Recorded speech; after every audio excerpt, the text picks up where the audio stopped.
नमस्कार दोस्तों, मेरा नाम प्रभात है। मैं कृषि केयर स्टील हाउस का ओनर हूँ। मैं आपको स्टील के बारे में आज जानकारी देने जा रहा हूँ। बहुत सारे कस्टमर जो आते हैं मेरे पास, उन्हें कुछ भी नहीं पता होता है कि स्टील कौन से क्वालिटी का आता है, कौन से गेज का आता है और कौन कौन से वैरायटी आता है जो उनको लगाना चाहिए और कौन से उनके यूज का और कौन से उनके यूज का नहीं है। तो चलिए आज बताते हैं कि इसमें कौन कौन सा क्वालिटी का आता है और कौन कौन सा गेज का आता है। दोस्तों, आपको समझना होगा सबसे पहले कि आपको कौन सा क्वालिटी का घर में लगाना चाहिए। तो चलिए आपको विस्तार से बताते हैं कि आपको कौन कौन सा इसमें क्वालिटी आता है।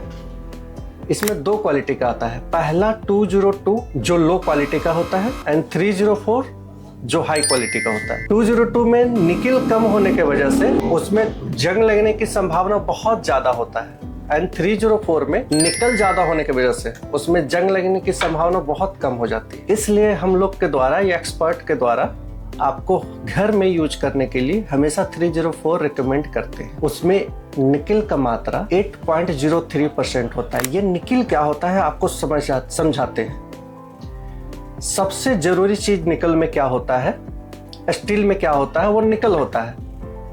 निकल जितनी ज्यादा मात्रा में होगी उतना उसका रस्ट लगने की संभावना कम हो जाएगी। एंड सबसे अगर और आपको ज्यादा समझाएं या बहुत ज्यादा स्टील के लाइन में अंदर जाके समझाएं तो आपको बता दें कि निकल पर उसका प्राइस का डिफरेंस आता है। निकल जितना ज्यादा स्टील में होगा उतना उसका प्राइस हायर होगा।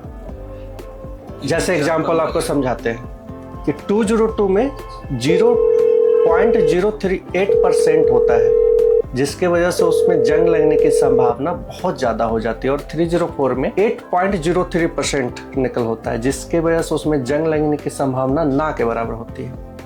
तो दोस्तों, इसीलिए मैं आपको सजेस्ट कर रहा हूँ, या किसी भी जानकार से आप पूछेंगे कि कौन सा क्वालिटी का आपको लगाना चाहिए अपने घर में, तो 304 वन एंड ओनली।